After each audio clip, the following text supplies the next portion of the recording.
pessoal, eu sou a Cíntia Carvalho Silva e esse é o canal A Máquina Pública. O Brasil é um dos países mais desiguais do mundo. De acordo com o índice de Gini, que mensura a distribuição de renda e de patrimônio ao redor do planeta, o Brasil é um dos piores no ranking global e, em grande medida, em razão do peso do seu passado escravocrata.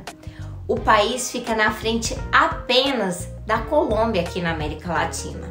E no mundo, em termos de desigualdade, o Brasil fica à frente apenas de países como a África do Sul, Zâmbia, Zimbábue, Angola e Moçambique, países em que a maior parte das suas respectivas populações foi submetida a um regime de exploração brutal pela Europa até a segunda metade do século XX. Hoje, quando o critério é desigualdade, o Brasil empata com o Congo e fica atrás mesmo da Índia, com a sua sociedade até hoje marcada pelo vergonhoso regime das castas. Assim, enquanto um punhadinho de brasileiros vive uma vida de riquezas e de oportunidades, a maior parte da população vive na pobreza ou mesmo na miséria, submetida à fome e à falta de oportunidades. E como a nossa sociedade é profundamente hierarquizada e estamental, existe pouquíssima mobilidade social. Ou seja, dificilmente uma pessoa bem pobre consegue romper essa barreira de classes. Assim, embora essa mobilidade varie conforme os ciclos econômicos do país, em geral, o brasileiro que nasceu muito pobre, muito possivelmente vai morrer na mesma classe social.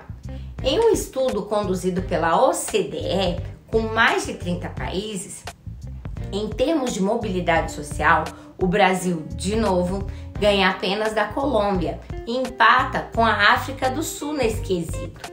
Esse mesmo estudo ressalta o impacto negativo desse imobilismo social sobre o desenvolvimento econômico do país, pois muitas pessoas talentosas deixam de poder expressar a sua capacidade de contribuir para a sociedade, em razão da falta de oportunidades determinadas pela classe social em que ela nasceu.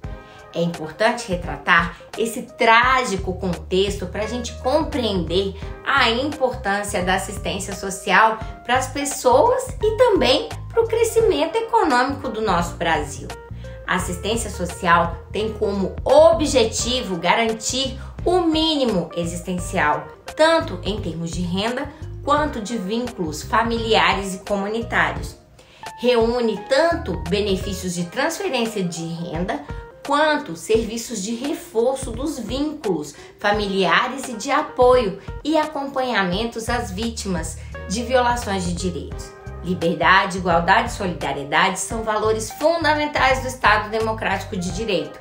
Portanto, a assistência social não é uma dádiva do soberano para os seus súditos, mas sim ela é um direito de todo cidadão. E é um dever do poder público, na medida em que essa política pública é uma concretização da ideia de solidariedade. Isso é, da ideia em que a gente deve ajudar o próximo em momentos de necessidade, sim. Mesmo porque, quanto mais pessoas em condições de trabalho e de criatividade, melhor para o desenvolvimento econômico do nosso país como um todo, não é verdade? Em um episódio anterior, a gente já bateu um papo aqui em termos gerais sobre a política da assistência social. Dá uma olhada aqui no canal, com certeza você vai encontrar. Os serviços específicos que compõem a política pública da assistência social são separados em dois: a política assistencial básica e a política assistencial especial.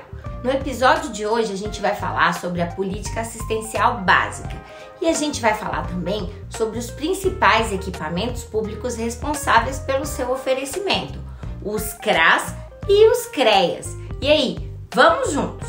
Mas antes, se você gostou do nosso trabalho, não deixe de assinar o canal, clicar aqui embaixo no sininho para você ser notificado sempre que a gente publicar um novo conteúdo.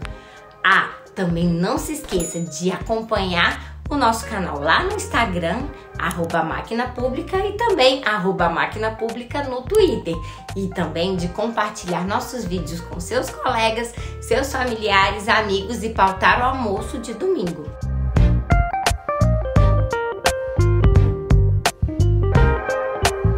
A proteção social básica é o conjunto de serviços de assistência social que buscam prevenir situações de vulnerabilidade e risco social mais graves em relação a indivíduos, famílias e grupos, por meio do desenvolvimento das suas potencialidades e da aquisição e do fortalecimento dos seus vínculos.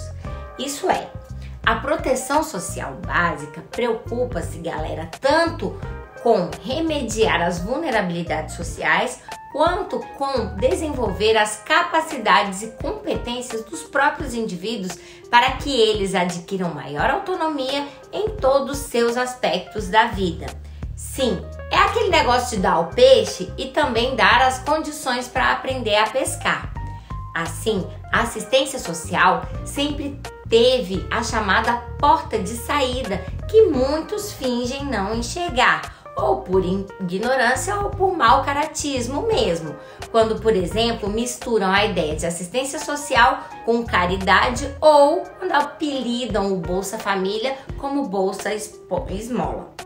Esse segmento da assistência social centra-se então em serviços de acolhimento, convivência e socialização, tanto de famílias como de indivíduos. Há uma especial atenção com a família, porque ela e não o Estado é a primeira camada de proteção ali do indivíduo. Um parêntese, o termo família aqui na máquina pública, em todas as oportunidades em que a gente estiver discutindo direitos, deve ser entendido de uma maneira a englobar todas as configurações familiares encontradas na sociedade, como as famílias monoparentais, famílias homoafetivas, famílias mosaicos. Nada de cabeça fechada, galera, de limitar o reconhecimento das famílias a uma visão moralizante, egocêntrica e estreita do mundo. Família é onde há amor e suporte. Uma família estruturada é capaz de dar o suporte ao indivíduo em dificuldades e sem a necessidade dele ficar recorrendo à assistência social. Aliás, é próprio do ser humano o comportamento gregário de dar abraço, a formação das famílias nos seus múltiplos arranjos possíveis. Tanto é assim que um dos principais programas de proteção da assistência social básica é o Serviço de Proteção e Atendimento Integral à Família, o chamado PAIF. Ele consiste no trabalho com famílias em situações de vulnerabilidade social, com o objetivo de prevenir o rompimento desses vínculos familiares e a violência no âmbito dessas suas relações. Assim, o PAIF é importante para auxiliar famílias que estejam com dificuldades em lidar, por exemplo, com problemas de saúde mental, de alcoolismo e de drogadição, por exemplo, de um dos seus integrantes, de uma maneira a garantir o direito à convivência familiar e comunitária de qualidade a todos os envolvidos. O PAIF atua também para orientar indivíduos e famílias sobre como acessar e obter os benefícios assistenciais e também previdenciários. Isso não é banal, galera, pelo contrário, é essencial. Se uma pessoa educada, de classe média ou alta, frequentemente tem dificuldade de navegar nessa nossa burocracia estatal, imagina, gente, uma pessoa pobre ou mesmo miserável. Afinal, em geral, as pessoas desse segundo grupo possuem menos ainda educação formal, menos acesso aos amigos que ajudam lá dentro das repartições públicas, para ajudar a marcar as visitas nos equipamentos públicos, e elas vão ser muito mais dependentes desses serviços públicos do que a classe média ou alta. Mas esse PAIF aí é somente para aquelas famílias em situação de vulnerabilidade econômica? E se eu sou uma pessoa da classe média e aí eu tenho uma família disfuncional nesse momento da minha vida, eu posso procurar o serviço de PAIF lá do CRAS? Sim, você pode! Imagina só um jovem estudante de classe alta que é expulso de casa por aquele pai reaça que descobre que ele é uma pessoa LGBTQIA+, e ele não tem qualquer alternativa de suporte. Ele vai estar numa situação de vulnerabilidade social. Por consequência, ele tem direito sim aos serviços e benefícios tanto da atenção social básica quanto da atenção social especial. Por fim, integram ainda a proteção social básica os benefícios de transferência de renda, como o benefício de prestação continuada, o famoso BPC, e o Bolsa Família. Lembre-se, o objetivo da proteção social básica é prevenir o aprofundamento das situações de vulnerabilidade social. A fragilidade da renda é uma das formas mais graves e frequentes de vulnerabilidade social, especialmente nessa sociedade em que a gente vive, tão desigual aqui no Brasil. As políticas de transferência de renda buscam enfrentar esse tipo de problema. Aqui no canal A Máquina Pública, a gente tem vídeos tanto sobre as políticas de transferência de renda quanto da ideia de renda mínima universal. Dá uma olhada aqui. Em resumo, as políticas de transferência de renda são políticas de proteção assistencial básica, que colocam dinheiro diretamente na mão dos indivíduos ou das famílias socialmente vulneráveis. Por vezes, essas entregas estão condicionadas a um tipo de contrapartida, como a vacinação e a matrícula nas crianças na escola, como é o caso do Bolsa Família. Mas há casos em que não existe qualquer contrapartida, como a hipótese do BPC. Já está mais do que demonstrado que essas políticas de transferência de renda são um instrumento muito poderoso para esse enfrentamento aí das desigualdades de renda e também desigualdades de patrimônio, especialmente quando essas transferências são focadas em grupos específicos, como o grupo das pessoas que vivem abaixo da linha da pobreza. A proteção social básica oferece ainda benefícios em dinheiro em caráter mais transitório, para que o indivíduo possa fazer frente às circunstâncias mais extraordinárias da vida, como é o caso daqueles benefícios voltados a auxiliar as vítimas das calamidades públicas, como enchente, desmoronamento e também o auxílio funeral, em que o poder público auxilia a pessoa a enterrar os seus entes queridos.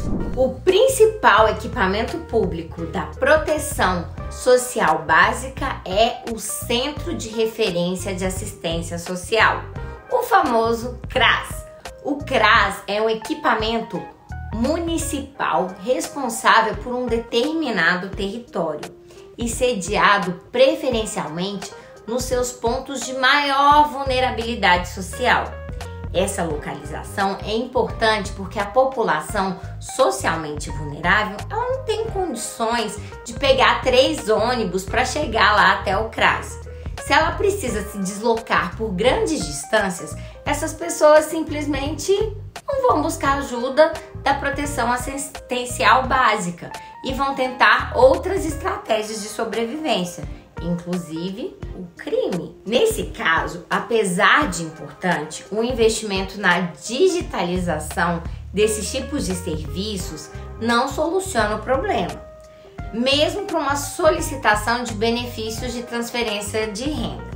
Em geral, galera, essas pessoas em vulnerabilidade social, elas estão submetidas também a altos níveis de exclusão digital, por sua fragilidade tanto de renda quanto de educação formal. Além disso, galera, nas periferias mais distantes das grandes cidades e no interior do nosso grande país, a internet não está disponível. E se ela está disponível, ela vai ser de péssima qualidade. Assim, nada substitui ter um CRAS nas proximidades das comunidades socialmente vulneráveis, com um assistente social qualificado e disposto a explicar tudinho para o usuário. O CRAS é responsável não só pela prestação de serviços que descrevemos ainda há pouco, mas também pela articulação de uma rede de serviços públicos lá no seu território pelos agentes públicos e privados.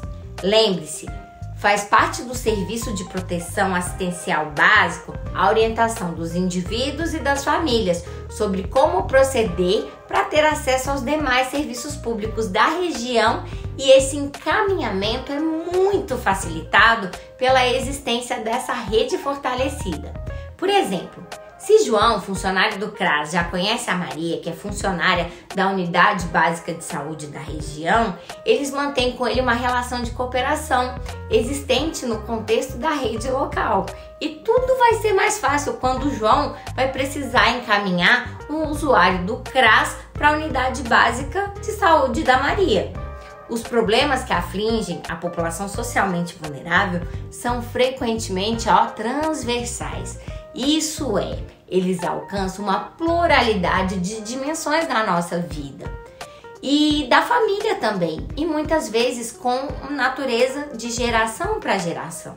Dessa forma, a intervenção estatal deve ser também transversal, e daí a importância da atuação na forma de rede, parcerias, de que, por exemplo, as políticas públicas de assistência social, de saúde, de educação sejam mobilizadas e coordenadas para viabilizar a superação dessas dificuldades. Por fim, os CRAS são responsáveis pelo registro das pessoas no chamado Cadastro Único da Assistência Social, o famoso CAD Único, bem como pelo início dos processos de concessão de benefícios, como o benefício de prestação continuada, o BPC, e o Bolsa Família, e também outros benefícios específicos instituídos no âmbito do estado ou também do município. Pessoal, a proteção assistencial básica